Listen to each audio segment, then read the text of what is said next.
মালয়েশিয়ায় আসলাম আর প্রথমেই twin tower দেখব না, তা কি করে হয়। তাই ট্রিপের প্রথম দিনই আমরা বেরিয়ে পড়লাম মালয়েশিয়ার সব থেকে ফেমাস পেট্রোনাস টুইন টাওয়ার দেখতে।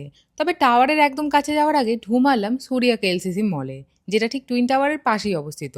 এই বিশাল পেট্রোনাস টাওয়ার একসময় বিশ্বের সব থেকে উঁচু বিল্ডিং ছিল, আর আজও এটি দুনিয়ার টলেস্ট টুইন টাওয়ার।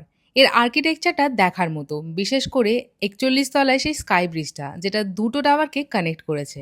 বাইরে তখন বেশ গরম, তাই সামনে একটা কারি হাউস থেকে ঝটপট আইসক্রিম কিনে নিলাম। সত্যি বলতে টুইন টাওয়ারের সামনে বসে আইসক্রিম খাওয়ার অনুভূতিটাই অন্যরকম। পুরো এলাকাটা ঘুরে দেখার পর আমরা সারলাম ডিনার।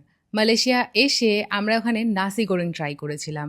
আসলে এখানকার সিগনেচার ডিশ হলো নাসি লেমাক, বাট আমরা ট্রাই করেছিলাম নাসি গোরেং। ডিনার শেষ করে ফেরার পথে আমরা গেলাম আমাদের থাকার জায়গার ঠিক পাশের একটা সুপার মার্কেটে। আমরা এবার যেখানে স্টে করেছি কুয়ালালামপুরের প্রাণকেন্দ্র বুকিত বিন্তাঙে, আর সেখানকার ট্যুর তোমাদের সাথে আগেই শেয়ার করেছি। সেখান থেকেই রাতের কিছু সফট ড্রিঙ্কস কিনে সোজা চলে আসলাম রুমে। আমাদের প্রথম দিনের অভিজ্ঞতা তো ছিল দারুণ। তোমাদের এই ব্লগটা কেমন লাগলো কমেন্টে অবশ্যই জানিও।